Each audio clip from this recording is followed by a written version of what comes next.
Հեծը պետականացվելու է, պարոն Կարապետյան, հուլիսին 3 Ռոմանոս Պետրոսյանը հայտարարեց եւ փոխհատուցման հարցն են որոշելու։ Այս կապակցությամբ ինչ կասեք։ Լուրջ մի ընդունեք։ Իրենք արդեն հեծը գցել են իրենց ոտքերին, դուք երևի դա տեսնում եք, բոլոր ցուցանիշները կատաստրոֆիկ են, դրա համար իրենք շատ ուրախ կլինեն հիմա, եթե այդ քայլերը ձեռնարկած չլինեն։ Ժամկետներ ունեք մոտավորապես դուք այդ իշխանափոխությունը ինչ ժամկետում եք պատկերացնում 1 ամսում, 2 տարում, 3 տարում, թե 5 տարի հետո ինչ ժամկետներ եք պատկերացնում։ Դուք ինչ ժամկետում եք ուզում, օրինակ ձեր ցանկությունը ո՞րն է։ Ես ցանկություններ չունեմ, դուք ես ուզում եմ հասկանալ ձեր մոտեցումը։ Ես իմ ժամկետները ունեմ։ Դրանք որքան մոտավորապես ինչ ժամկետներ։ Իհարկե չեմ ասի, հիմա ասեմ մինչև 1 տարի թե 1 տարուց շուտ։ Դա բոլորդ կտեսնեք, հերթով։ Պարոն Կարապետյան, ես մի փոքր ուշ միացա, չգիտեմ, հարցեր հնչել են թե ոչ, դուք բազմիցս մինչև ընտրությունները հայտարարում եք, որ ընտրություններից հետո արդեն միայն Հայաստանի Հանրապետության քաղաքացիություն կունենաք։ Ուզում եմ հասկանալ, այս գործընթացը ինչ փուլում է, արդյոք հրաժարման այս գործընթացը ինչ որ գործնական փուլ մտել է, չի մտել։ Չէ, գործնական փուլ մտել է, դա գործնական փուլում է։ Կոնկրետ ինչ փուլի մասն է խոսքը։ Դե հիմա ես Դուք 3 երկրում Հայաստանում ունեք քաղաքական Հայաստանում հիմա քրեական գործով եք անցնում եւս 2 երկրում էլ հայց ունեք ներկայացված ու այս 3 երկրներում էլ տարբեր քաղաքացիություններով եք ներկայանում։ Այսօք դա կարող է հանգամանք դա օրինակ եւս 2 երկրում ինչ ունեմ։ Ֆրանսիայում դուք ներկայանում եք որպես Հայաստանի Ֆրանսիայում հայց ունեք ներկայանում եք որպես Հայաստանի քաղաքացի, Ստոկհոլմում հայց ունեք ներկայանում եք որպես Կիպրոսի քաղաքացի, այստեղ էլ քրեական գործով եք անցնում ու 3 երկրի քաղաքացիությունով եք ներկայանում։ Այսօք կարող է սա խանգարող հանգամանք հանդիսանալ ձեր 2 երկրների քաղաքացիություններից հրաժարվելու համար Կիպրոսի եւ Ռուսաստանի։ Իհարկե չի հանդիսանում։ Նաեւ ես հարցեր չեմ հարցրել։ Դուք ձեր եթերում հետո աղավաղում եք։ Դա ձեր անձնական կարծիքն է։ Կարող եք Դա ձեր անձնական կարծիքն է, ես շարունակում եմ հարցերը։ Հանրության կարծիքը դուք չեք կարող ասել։ Դուք ընդդիմադիր առաջնորդների հետ հանդիպումներ ունեցել եք այս ընթացքում ու եթե ունեցել եք ընդդիմադիր ինչ որ ուժերի առաջնորդներ եք ունեցել։ Ում հետ եք հանդիպումներ ունեցել։ Կարծես ասեմ, հիմա մենք մեր գաղտնի պլանը ունենք, խոմ չեմ բացելու։ Ինչ պլանի մասին է խոսքը։ Փաշինյանին հեռացնելու պլանը։ Ինչպես եք կոնկրետ։ Շատ հեշտ։ Պարոն Կարապետյան, իդեպ անգամ եք շուտ գայիք, Մի հարցի չպատասխանեցիք, ընդդիմադիր Սամվել Կարապետյանի կարգավիճակին հարմարվել եք, այդ իրողությանը պատրաստ եք առաջ գնալ հենց այդպես կարգավիճակ։ Սամվել Կարապետյան։ Ես կարգավիճակ չունեմ։ Ես ընդամենը ապօրինի կալանավորված մարդ եմ։ Գալիս եմ դատարան, դուք տեսնում եք։ Դրա համար,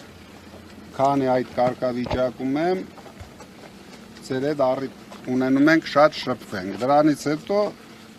շատ բաներ դուք տեսնեք։ Պարոն Կարապետյան, իդեպ իշխանության ներկայացուցիչները տարածում էին ձեր եղբոր լուսանկարը հանգստից, ասում էին այսպես են, Ռուզանյան հարց եմ տալիս։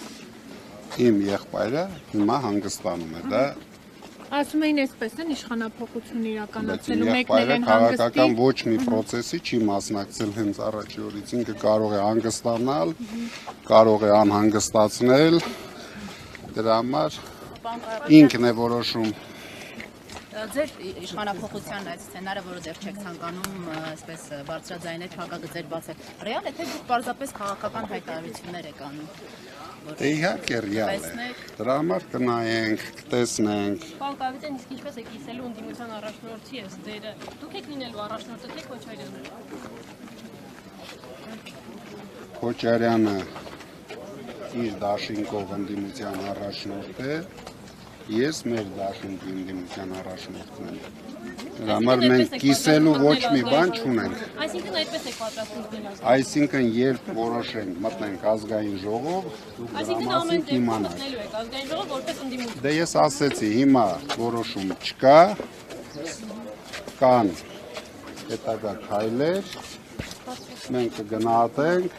ամենակարևորը, որ ճանապարհը արագ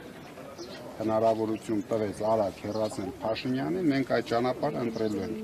Չենք նայելու ոչ մեկի այսօրվա դաշտ գցած նարատիվները, խորհուրդները, դրան չենք նայելու։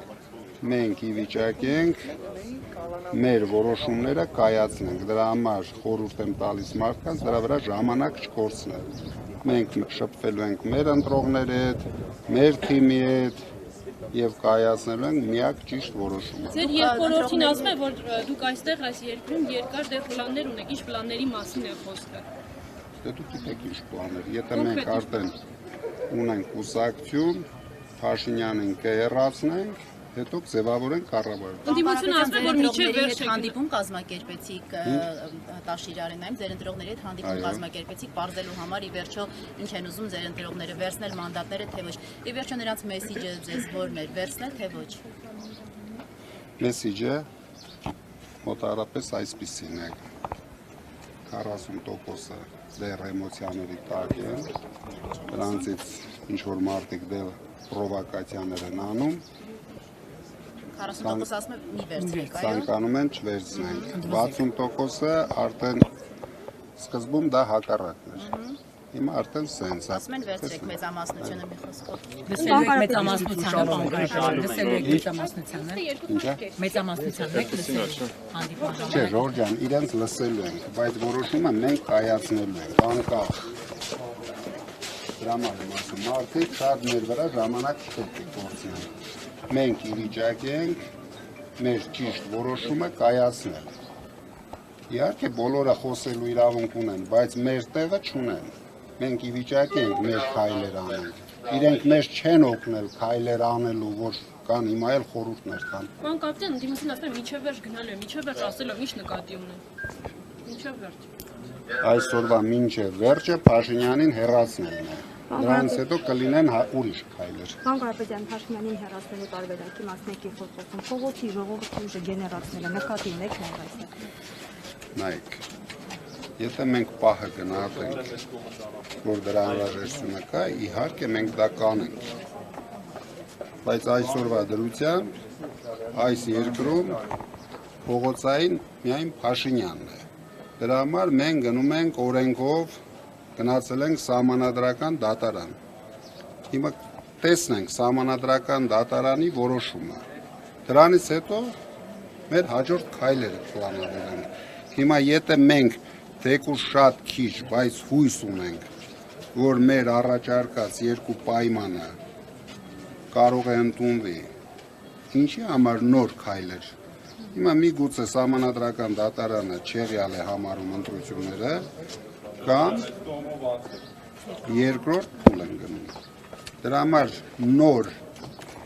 հարցեր մենք չենք ուզում քննարկենք։ Ամեն ինչը իր ժամանակին։ Շնորհակալություն։